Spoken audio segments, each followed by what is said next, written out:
Eu declaro que nessa noite eu sairei daqui para experimentar tudo que Deus tem para minha vida, para minha casa, para minha família, e tudo aquilo que me envolve seja alcançado pela presença do meu Pai.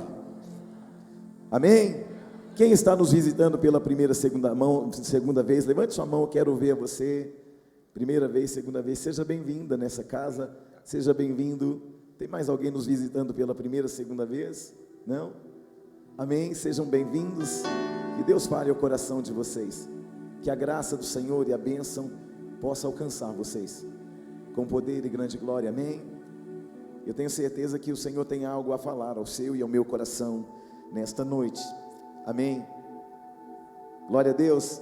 Abra comigo Gênesis 38.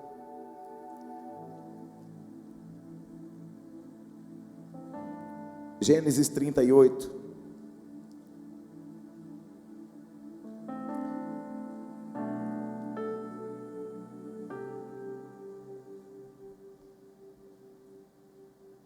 Quem encontrou, diga glória a Deus.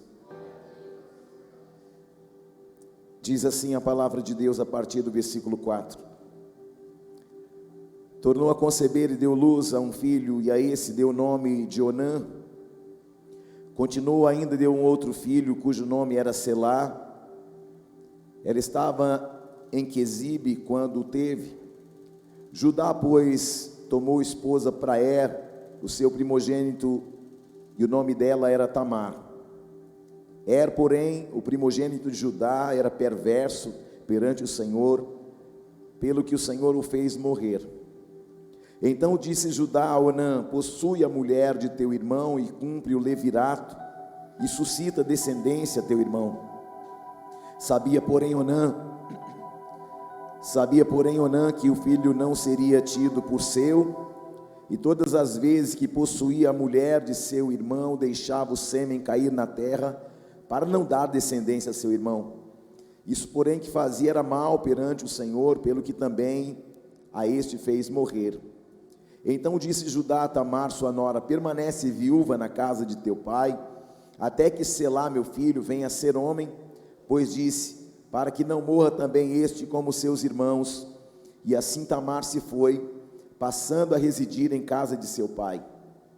A palavra diz também no versículo 14, no versículo 13: então comunicaram a Tamar: eis que teu sogro sobe a Tímina para tosquear ovelhas. Então ela se despiu das vestes de viuvez, e cobrindo-se de um véu, se disfarçou, e se assentou à entrada de Naim, no caminho de Tímina, pois via que Selá já era homem, e ela não lhe fora dada por mulher. Vendo a Judá, teve-a por meretriz, pois ela havia coberto o rosto. Então se dirigiu a ela ao caminho e disse: vem, deixa-me possuir-te, pois não sabia que era sua nora. Ela respondeu: que me darás se coabitares comigo? E ele respondeu: enviar-te-ei um cabrito do rebanho. E perguntou ela: dá-te-me por penhor até que o mandes? Respondeu ele: que o penhor te darei. E ela disse: o seu selo, o seu cordão e o cajado que seguras. E ele, pois, lhe o deu e a possuiu, e ela concebeu dele. Só até aqui. Pai, nós te agradecemos e bendizemos teu nome. Que a palavra que vem do trono de Deus possa falar a nós, e que nós possamos calar todas as vozes interiores para ouvir somente a tua. Senhor, que nós já sabemos que a mensagem sempre será maior que o mensageiro, e é por isso que nós estamos aqui e nos rendemos a ti. Que esta palavra vá e ela produza um resultado que permaneça nos corações e ecoe na eternidade, e assim teu nome seja glorificado para sempre. E todos digam amém. Assentai-vos, irmãos e irmãs. Nós estamos falando de um feito que, obviamente, se fosse hoje não seria legítimo, mas naquela época havia uma lei chamada Lei do Levirato. O que era a Lei do Levirato? Quando o irmão mais velho se casava e não gerava filhos, não gerava herdeiros, então o que se fazia? O próximo filho ou o irmão, ele coabitava com aquela que era a sua então cunhada, e gerava filho. Só que esse filho não era legitimamente daquele que gerou, mas era para honrar a memória do morto. Acontece que nessa lei do levirato, quando nós olhamos aqui, a palavra vai dizer que depois que o primeiro marido de Tamar morre, então o que vai acontecer? Ela se casa novamente, ou melhor, se relaciona novamente para que haja um filho, e a Bíblia diz que era um homem mau, de má conduta, e não deu a ela filhos. Então, morrendo, veio na lei do levirato um homem que era um outro irmão, e o nome dele era Onã. E o que Onã fazia? Onã, ao invés de gerar filhos para suscitar descendência para o irmão mais velho, o que ele faz? Ele derrama o sêmen no chão. Então, o que acontece? A lei do levirato, ela dizia que quando um irmão não gerava filhos, a moça poderia relacionar com o irmão mais moço para levantar descendência e memória do irmão. Como eu disse, isso nos tempos de hoje não é permitido nem legal, mas naquele tempo isso era uma lei, para que o morto não ficasse sem que ele tivesse descendência. E trazendo isso para um contexto do Evangelho, quando Jesus morreu, e a lei do levirato, ela aponta exatamente para isso, porque quando Jesus, o irmão mais velho, morreu, nós que somos os seus irmãos mais novos, nós levantamos geração para ele, nós geramos filhos espirituais para Jesus. Então, o levirato apontava exatamente para isso. É claro que o contexto do que eu vou pregar hoje não é exatamente sobre isso, mas Tamar, ela se relaciona com Onã, e esse outro irmão decide, como eu disse, despejar a semente no chão, para não gerar filho para outro irmão. Então ela vai se vestir de prostituta, e ela vai usar de uma estratégia, e o sogro dela se chamava Judá. E o que esse sogro vai fazer? Tamar, ela se veste de prostituta, e ela sabe que o seu sogro vai estar em determinado lugar, e ao estar naquele determinado lugar, e estando Tamar sabendo disso, ela se veste de uma veste que não era dela, para que, coabitando com o seu sogro, ela pudesse gerar uma geração para suscitar a memória do seu marido. Quando nós falamos sobre Judá, Judá negligenciou, porque na verdade o filho mais moço, o terceiro, era para se casar com ela, mas Judá não permitiu. Judá decidiu não fazer isso. Por que Deus se irou tanto com Judá? Porque da geração de Tamar viria exatamente aquele que é a geração de Jesus. Jesus é o leão da tribo de Judá. Então Deus, ele olhou aquela situação. O que estava acontecendo? Os homens estavam tardando a vinda de Jesus, porque do ventre de Tamar viria a geração que iria gerar aquele que seria Jesus Cristo no futuro. Então aquela mulher, aquela moça chamada Tamar, ela tinha o quê? Uma promessa, um direito legal e espiritual, mas ela foi esquecida no luto, numa espera indeterminável. Ela esperou, e o seu sogro foi enganando ela. Então o perigo não mora apenas na dor da injustiça, mas na metamorfose do que a dor leva alguém a fazer. Às vezes nós pensamos assim: eu estou sendo injustiçado pelo meu patrão, então eu vou passar a perna nele. Já que ele não me paga, então eu roubo ele. Então ele tem direito a receber um valor do patrão, ele só não pode legitimar isso com roubo. Você está entendendo? Então era legítimo que Tamar tivesse um filho, mas ela não poderia se vestir de prostituta para ter uma relação com o sogro. Aleluia. Então o problema de Tamar não foi o desejo por justiça, mas a escolha errada, a anatomia da substituição. Ela se despiu da sua identidade. Quantas vezes alguém fala para você assim: se parece que você é crente? Não, não sou não, sou não. Aí você está dizendo o quê? Não, eu não sou igual a esse povo não. Aí você está dizendo o quê? Eu não faço parte do povo de Deus. Por quê? Porque tem vergonha. Aí um colega da faculdade, da escola, fala assim: rapaz, você tem jeito de crente. Aí você fala: não, imagina, não sou não. Eu gosto até de forró, eu gosto até de lambadão, eu até tomo umas.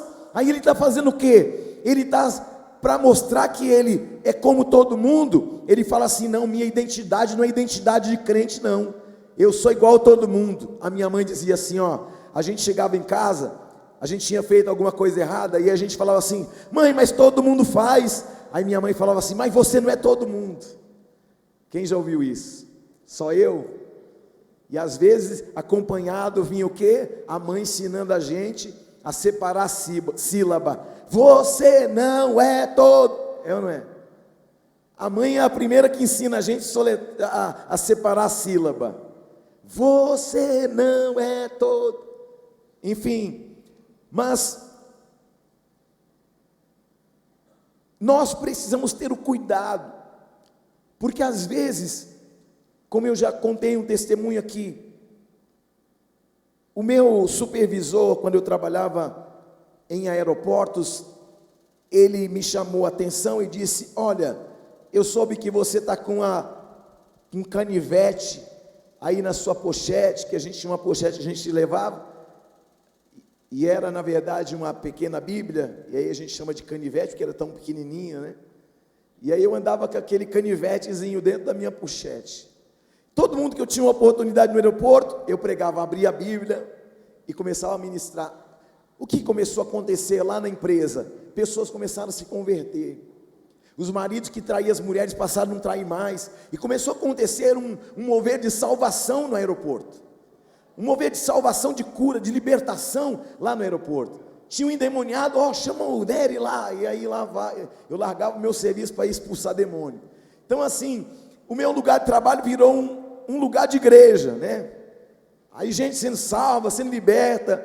E aí, o que aconteceu? Meu chefe me chamou e falou assim: ó, o negócio é o seguinte, eu estou sabendo que você está fazendo um negócio muito errado aí no aeroporto. Mas fazendo o quê? Eu não estou roubando, não estou fazendo... Não, é que você está, segundo o que me chegou aqui, parece que você está falando de Jesus aí, abrindo Bíblia, falando, orando pelas pessoas no meio do aeroporto. Eu falei: é verdade. Ele disse: ó, então a partir de hoje você está proibido de fazer isso, tá?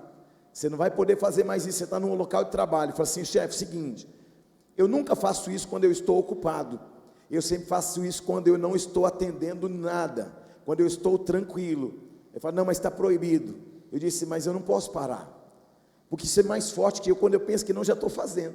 Quando eu penso que não, já estou evangelizando. Quando eu penso que não, já estou orando por alguém. Quando eu penso que não, já estou aconselhando alguém. Quando eu penso que não, já fiz, já falei, já evangelizei. E é mais forte que eu. Ele trouxe um papel e ele disse: ó, então você vai ter que assinar uma advertência, porque isso é proibido aqui no trabalho. Eu disse: então tá, chefe, vou assinar, mas infelizmente eu não posso te prometer que vou parar de fazer. Eu vou assinar e talvez eu tenha que assinar outro e outro. E ele veio, apertou a minha mão e disse assim: rapaz, você é crente mesmo, né? Prazer, eu também sou. Eu só estava testando para ver se você negava Jesus aqui, com de repente um confronto, com o viés de perder o seu emprego. Mas rapaz, para você Jesus é mais importante que o emprego, né? Eu falei: sim. E a partir daquele dia, queridos, no aeroporto, aí a situação melhorou ainda mais, porque aí, irmão, o negócio ficou bom. Mas eu não perdi a minha identidade. Eu preferia perder o meu emprego, mas eu disse: eu não vou perder minha identidade. E quantas vezes nós perdemos a identidade porque alguém não gosta de crente, porque alguém olha para você e não está contente com você. Ah, mas todo mundo, o pessoal rouba, mas eu não sou todo mundo. Ah, mas todo mundo trai, mas eu não sou todo mundo. Amém? Então, queridos, cuidado, porque em momento de crise, tem muita gente vendendo a essência para comprar sobrevivência. Tem gente vendendo a essência para comprar sobrevivência. Quer sobreviver, mas aí vende a essência, mas a tua essência é Cristo. Amém? Tem pessoas que se vestem de arrogância, de frieza, de manipulação, apenas para ser ouvido ou respeitado. Judá falhou na aliança, mas Tamar falhou na integridade. Ela enganou. Mas o sogro dela enganou ela, mas ela não tem direito de enganar também, porque alguém enganou ela. Eu traí porque alguém me traiu também. Mas aí que confusão é essa? A gente não vai parar com isso? Sim ou não? Mas o meu avô traía, meu pai traía. Isso é normal. Não, no meio da gente não é normal, porque nós não somos desse século, nós não somos desse mundo. Todo mundo faz, mas você não é todo mundo, eu já disse aqui. Amém? Então, há um perigo do sucesso ilegítimo. Tamar conseguiu o que ela queria, ela engravidou, ela garantiu a linhagem, mas o fato de ter dado certo, não significa que foi certo, porque nem tudo que dá certo, é certo. Amém? Tem coisas que não são certas, e você faz e fala, deu certo. Por que um ladrão ele vai roubar um banco? Porque primeiro ele roubou uma caneta, aí deu certo. Aí depois da caneta ele rouba o quê? Uma carteira de alguém, deu certo. Mas é certo? Não. Aí ele vai entrando onde? Ele vai indo mais fundo. Quando ele pensa que não, ele está num abismo sem fim. Por quê? Porque ele transitou na ilegitimidade. Ele vendeu a essência dele. Ele fez aquilo que Deus não mandou ele fazer. Glória a Deus. Apóstolo, você já teve a oportunidade de trair a bispa? Muitas vezes. Mas não é só sobre ela, é sobre um relacionamento aqui, com o pai. Você está entendendo? Não trai porque é um cara super santo. Não, querido. Mas é porque uma aliança, ela é mais forte do que os desejos humanos, do que as tentações humanas. Então, para a tentação, a gente foge da tentação.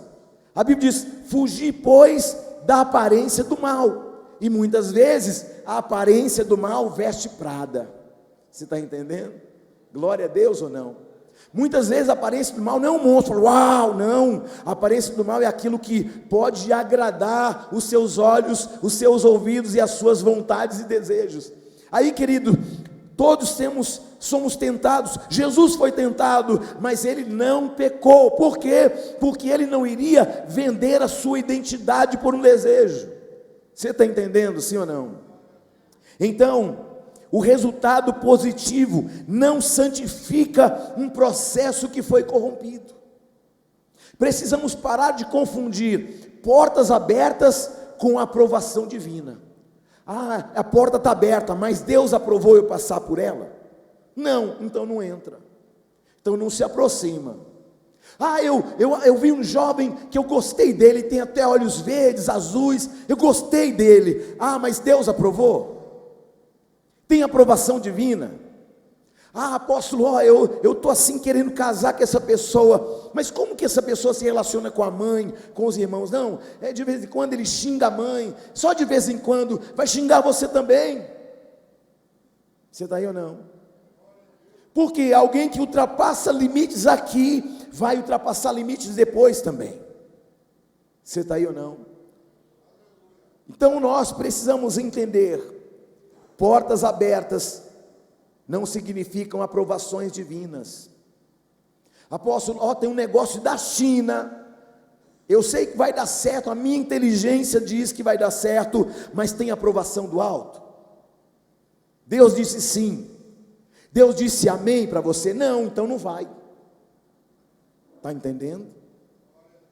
Eu trabalhei numa empresa, a empresa estava falida, e eu pensei, meu Deus, será que eu vou ser o último a apagar a luz? E aí Deus nunca falava assim para mim. Deus nunca dizia, vai, sai, não. Falei, meu Deus, mas por que eu não quis sair? Porque eu pensei, gente, foi Deus que me colocou aqui. Como é que eu vou fechar uma porta que Deus abriu? Então, gerava em meu coração o quê? Um temor de entrar por outra porta que Deus não autorizou dos céus. Você está aí ou não? E aí o que eu fiz? Eu fui ficando lá, e aí os credores batendo na nossa porta, e uma luta financeira, e as outras empresas contratando, e os meus colegas saindo da empresa que a gente estava indo para outras, com bons salários. Falei, meu Deus do céu, e eu, Deus, e a minha vaga, Deus, e o meu lugar. E aí Deus, sabe como Deus me respondia? Por que Deus responde muitas vezes com silêncio? Para ver até o nosso nível de obediência. Eu abri uma porta, então fica aí até eu abrir outra.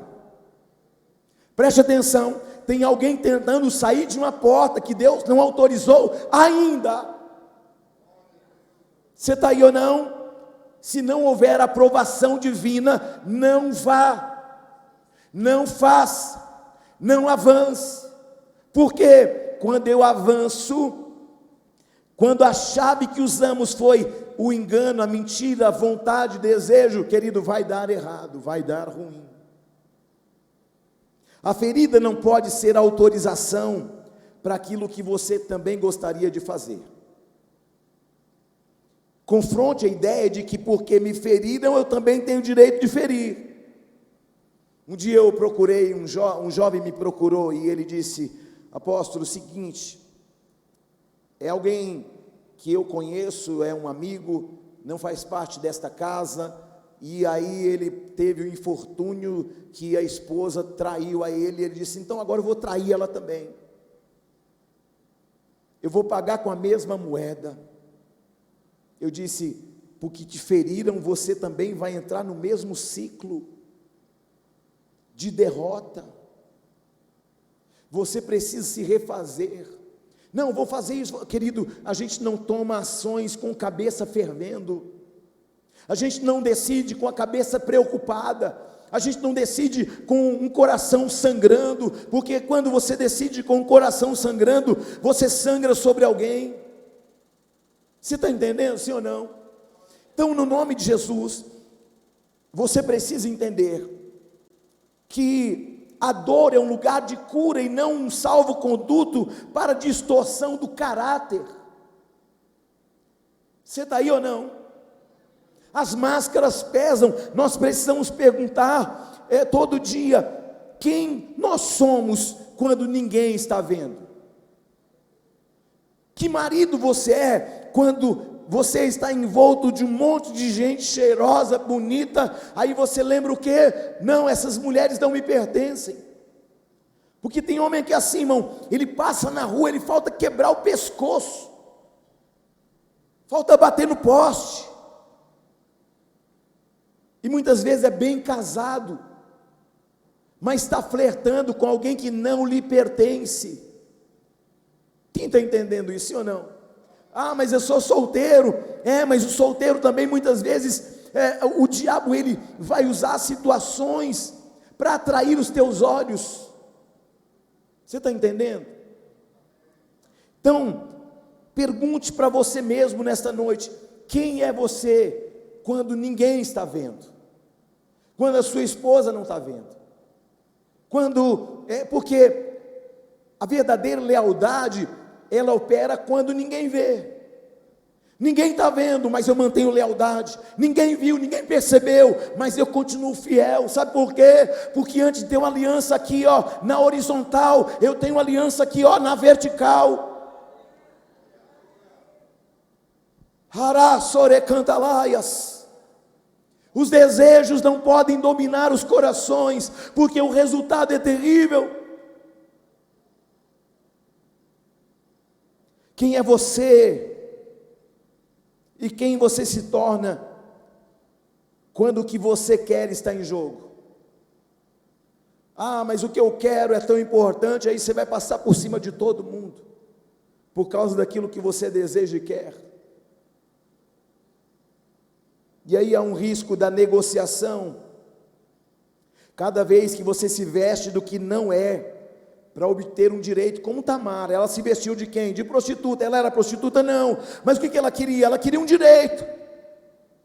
Eu vou me vestir assim, porque aí eu vou enganar meu sogro, e aí ele gera um filho, e aí está tudo certo. Não, queridos, nem tudo que dá certo é certo. Ah, eu estou ficando rico como? é legítimo? É. Ou está passando a perna em alguém? Porque se não é legítimo, aquilo que não vem legitimamente, vai embora por causa da ilegalidade. Ah, está enganando alguém, ninguém viu. Queridos, os olhos do Senhor estão em toda a parte.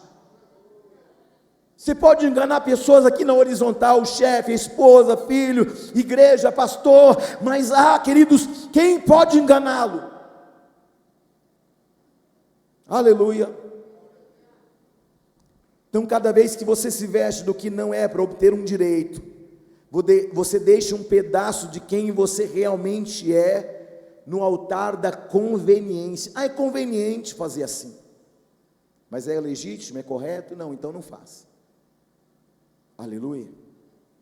Quando eu olho a vida de Jacó dentro de uma decisão equivocada, que custou uma fuga por medo do irmão Esaú, a distância do pai, da mãe. Por quê?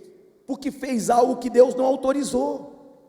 Mas apóstolo, mas Esaú vendeu o direito da primogenitura por um prato de sopa de lentilha. Mas ele segue o plano, ele se veste de pele de ovelha, ele traz comida que o pai tinha pedido para o outro irmão. Ele mentiu, enganou o pai, sendo que o Senhor já tinha prometido que o mais moço governaria sobre o mais velho.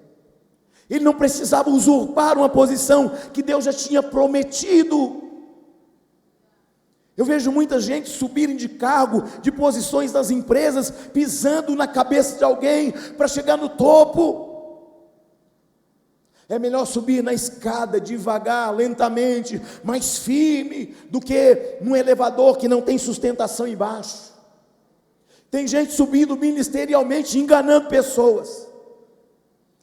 Eu ouvi um conselho péssimo de alguém, infelizmente, de um pastor, dizendo: nossa, tem que parar de falar de pecado com a igreja, tem que parar de confrontar as pessoas, tem que parar de ficar aconselhando para elas mudar de vida, deixa elas viver a vida que elas quiserem. Eu disse: eu não posso fazer isso. Sabe por quê? Porque diante de Deus eu vou ter que responder, não é diante do seu conselho, é diante do Pai. Sabe o que ele me disse? Era para a sua igreja estar lotada. Sabe por que não está? Porque você confronta demais as pessoas. Ora, um pai, ele exorta o filho que ele ama. Estamos no evangelho de conveniência. Eu vou estar onde todo mundo massageia meu ego. Eu estou errado, eu estou em pecado, está tudo certo, está tudo bem. Tem gente em adultério no altar, pregando, tocando e cantando.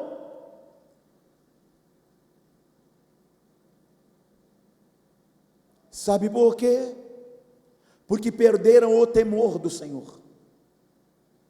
Você está num lugar, queridos, que o temor do Senhor é o princípio da sabedoria deste lugar. Por quê, apóstolo Júnior? Porque nós não negociamos a unção que carregamos.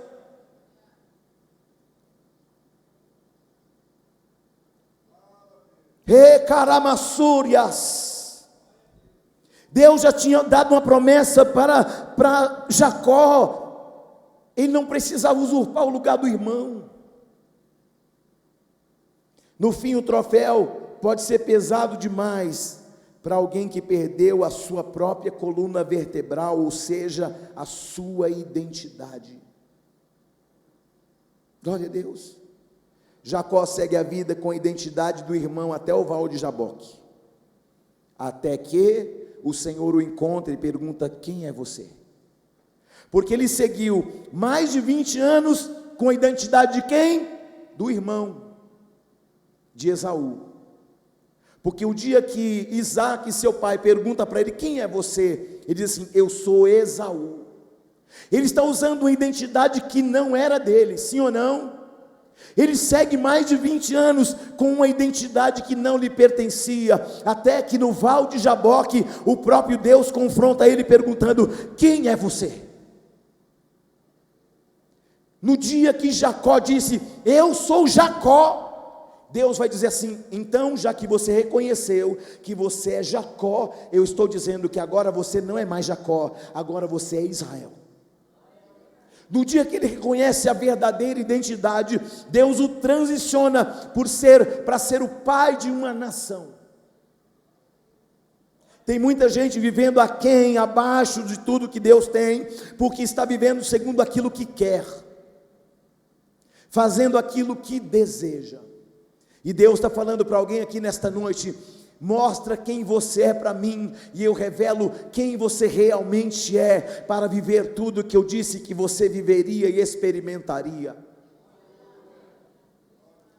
Você não precisa passar na frente de Deus, você não precisa forçar a porta de entrada, porque as bênçãos alcançarão aquele que souber esperar o tempo de Deus. Deus incluiu Tamar na genealogia de Jesus. Isso prova que ele é um especialista em cumprir sua promessa, mas Deus não precisa da intervenção dos homens. Tem muita gente fazendo algo que Deus não autorizou. Tem gente fazendo coisas de Deus sem Deus. Ah, mas eu fui lá, eu fiz aquilo, eu aconteci, mas Deus estava lá? Não, fez porque quis. Fez sem Deus. Você está aí? Os atalhos trazem consequência que muitas vezes não suportamos. Um dia, um belo casal veio aqui na igreja. E aí, no final do culto, eles pediram assim: o senhor pode orar por nós, pelo nosso casamento? Meu coração se fechou. Falei, gente, como que meu coração se fechou, se eles estão pedindo oração pelo casamento? Eu olhei nos olhos dos dois e falei assim: casamento? Mas você de fato é dele e ele é seu mesmo? Porque quando eu olhei para vocês, embora vocês formem um belo casal, eu via uma terceira aliança sobre vocês. É como se houvesse outra pessoa envolvida nesse processo todo.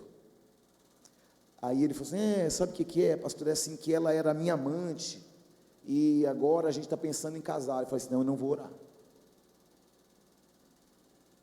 Eu não vou pôr a mão em um atalho. Eu não vou orar sobre algo que Deus não está. Eu não vou abençoar um relacionamento. Não, mas a gente se ama. Não é sobre aquilo que ama, é sobre princípios que não podem ser quebrados. Então eu não vou pôr a minha mão. Ah, mas o senhor não é pastor? Sou, mas eu tenho responsabilidades. Ah, mas o senhor deveria orar por nós. Não, se você quiser que eu ore individualmente por você, individualmente, e por você individualmente eu oro. Agora, como casal eu não oro, porque você não é dele e ele não é seu.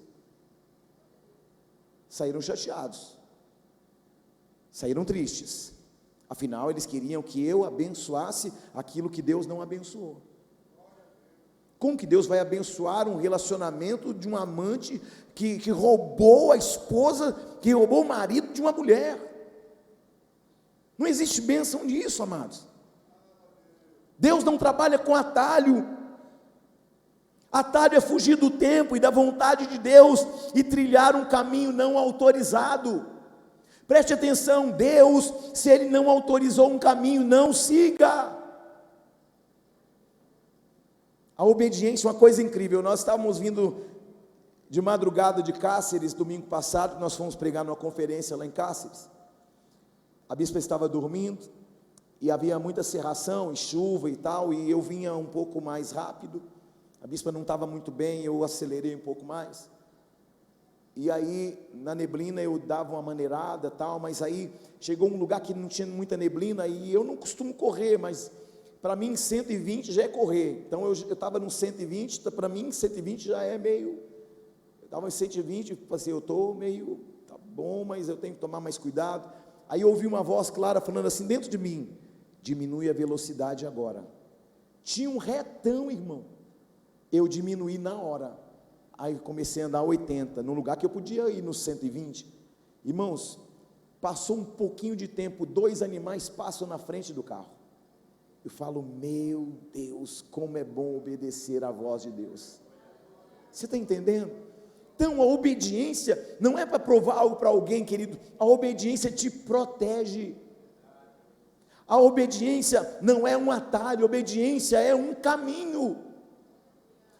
A gente aqui que está criando o ambiente, já Deus não fez, então vou fazer. Deus não aconteceu, então vou acontecer. Deus não abriu, então vou abrir, querido, no nome de Jesus. Você está proibido a partir de hoje, debaixo do temor do Senhor. Eu falo para alguém: pare de buscar um atalho, busque o caminho.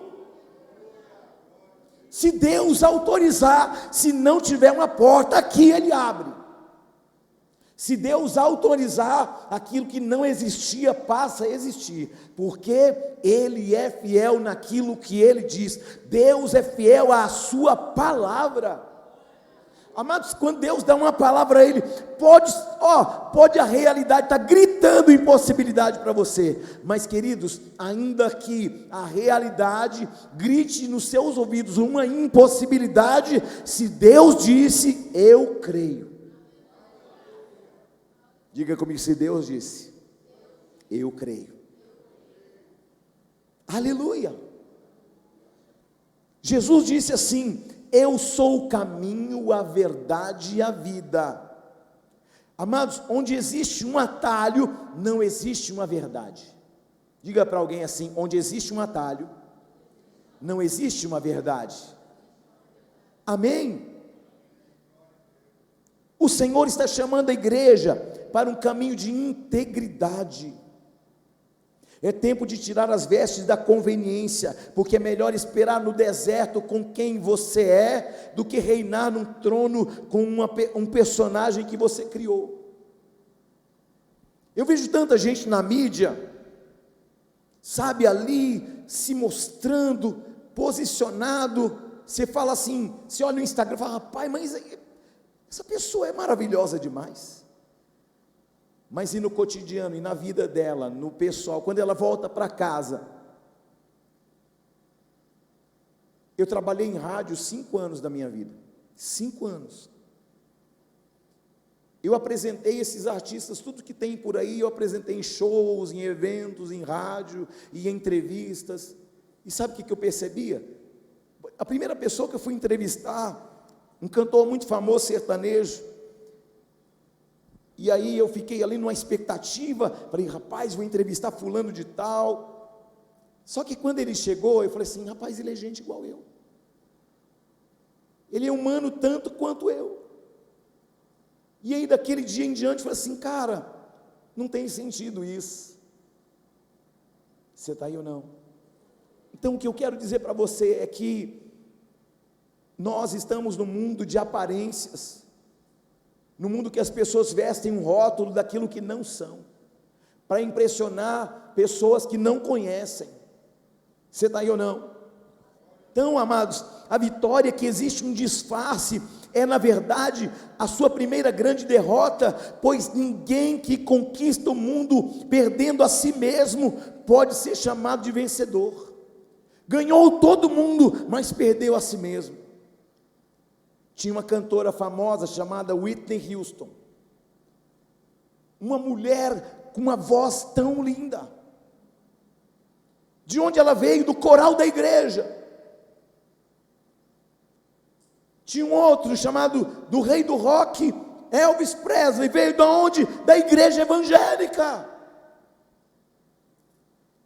Como morreram? Morreram vazios, tristes, cheios de remédio, cheios de depressão,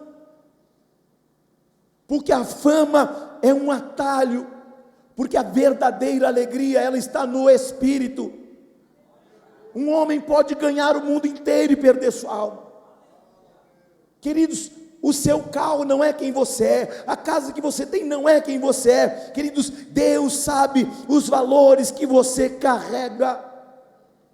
Você não é o que tem, você não é a conta bancária que tem, porque tudo isso vai ficar para trás, mas somente uma coisa prevalecerá para todo sempre: a palavra de Deus, porque o céu e a terra passarão, mas a palavra permanecerá. Não se vista do que você não é, para obter direitos que não são seus. Gênesis 38, o drama de Tamar, nos revela uma verdade incômoda. A dor dela era legítima.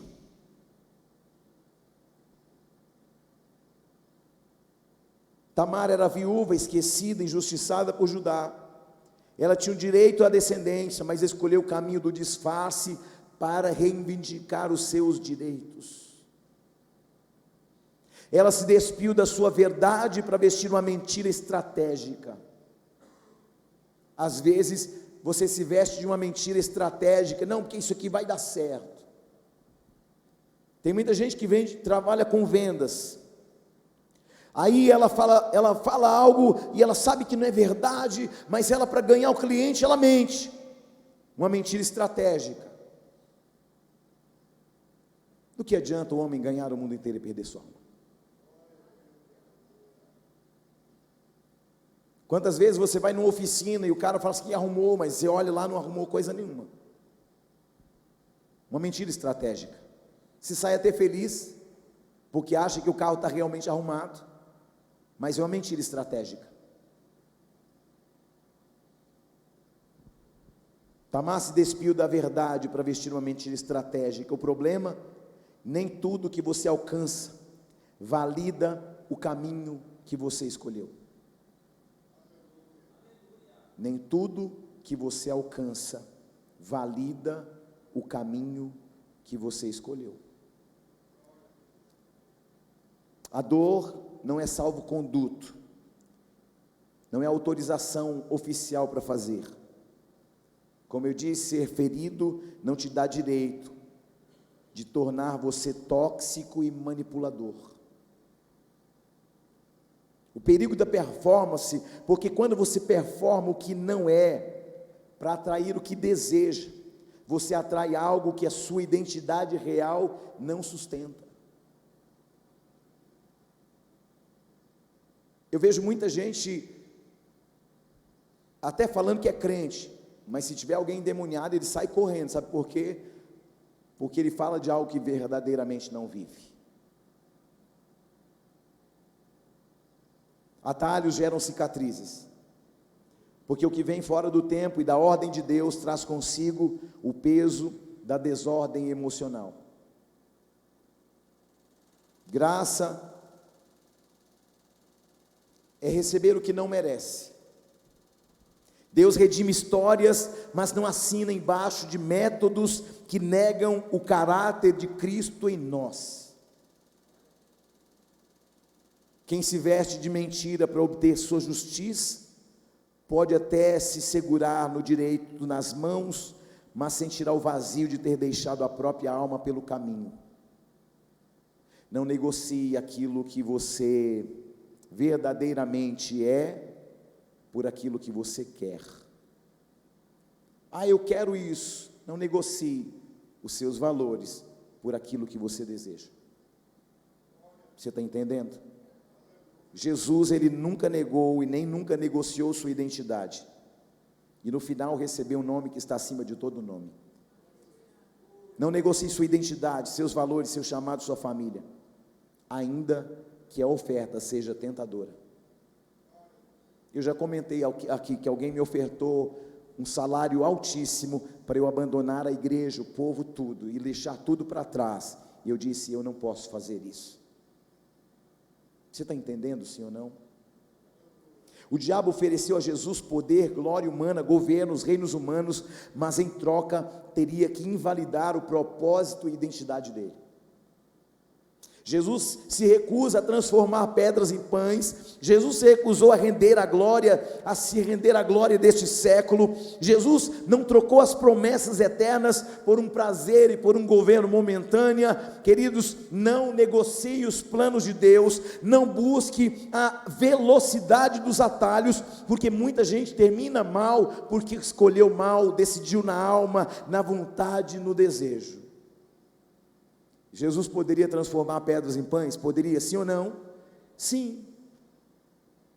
O que Jesus está dizendo para nós e para Satanás é o seguinte: eu posso, mas eu não quero.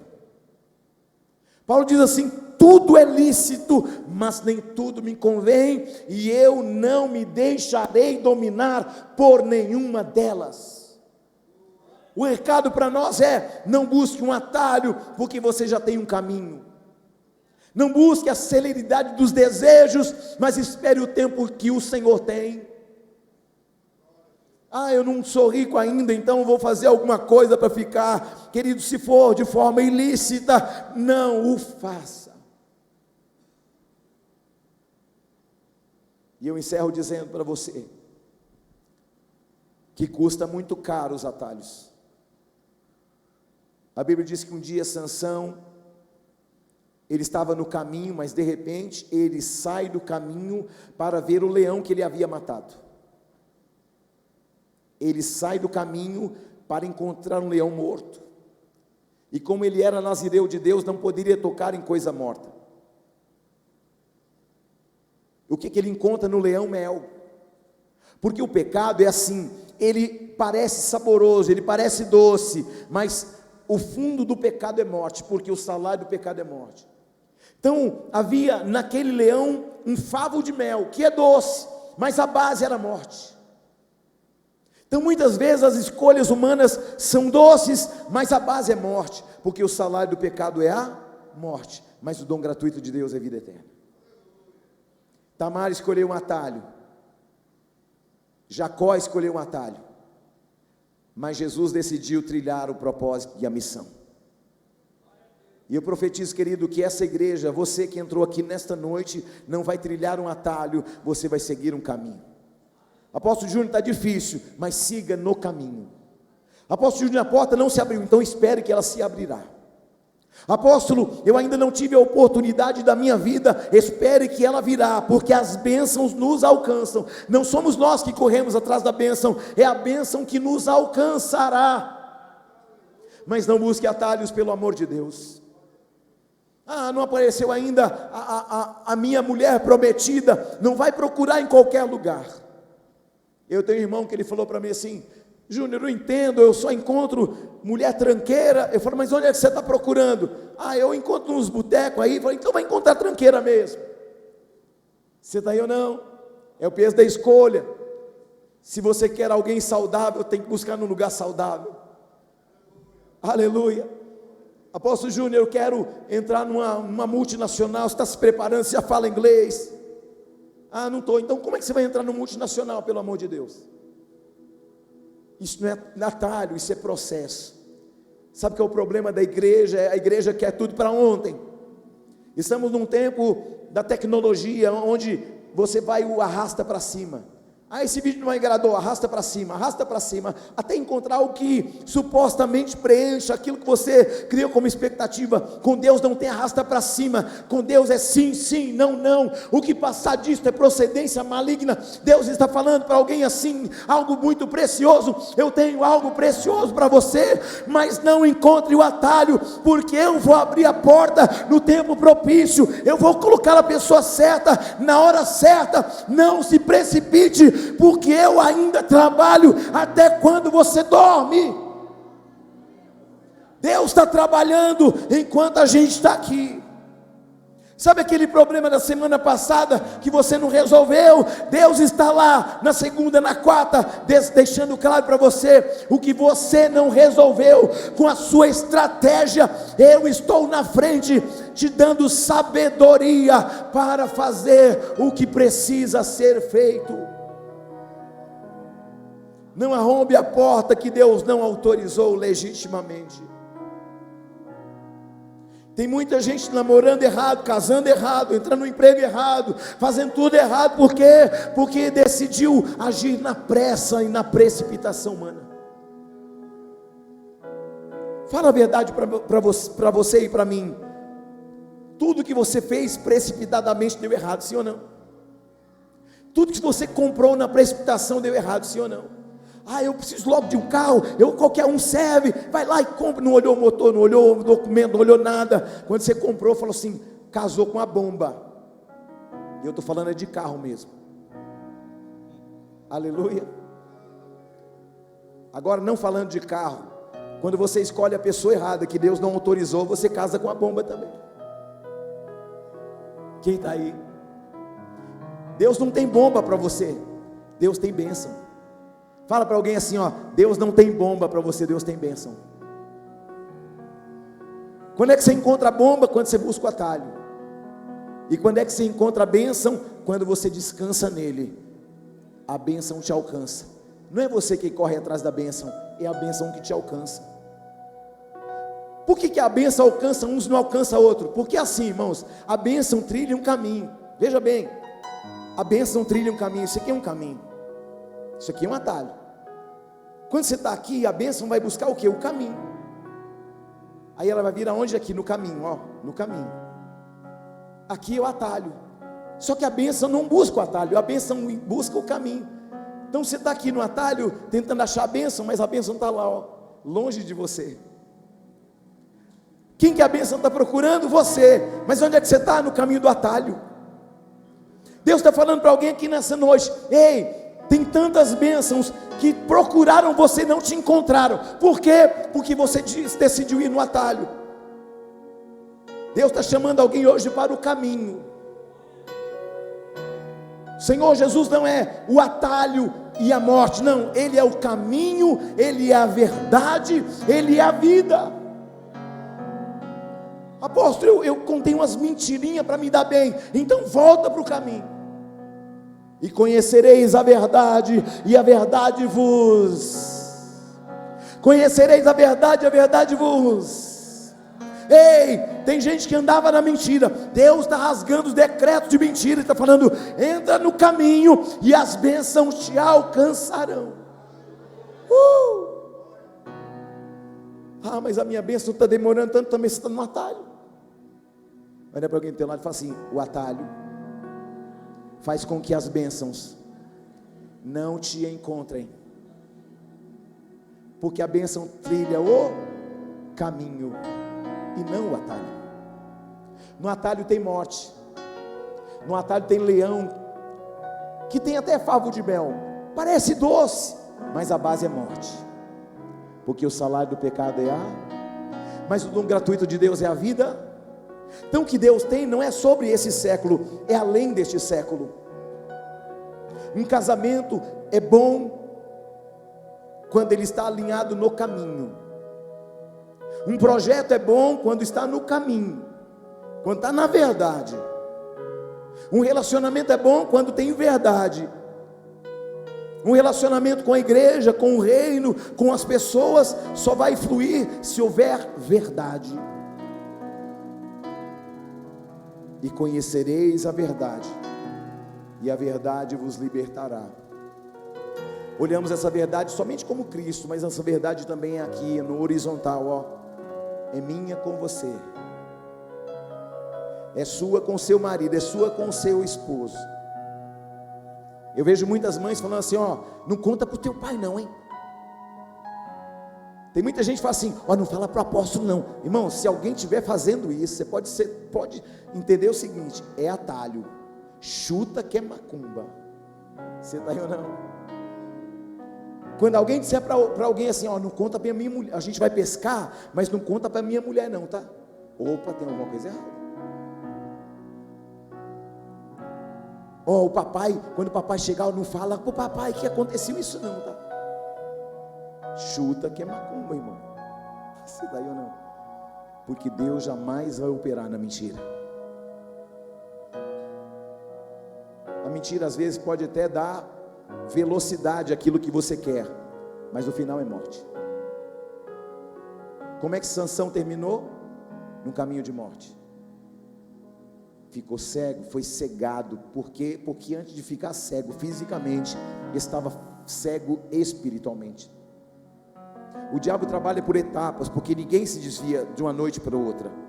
A pessoa ela começa a desviar assim, ó, ela começa a descumprir um valor, um princípio. Ela deixa de vir na igreja, ela deixa de orar, ela deixa de jejuar e ela vai enfraquecendo. Ninguém amanhece desviado, não. O desvio é gradativo. Vamos nos colocar de pé em nome de Jesus.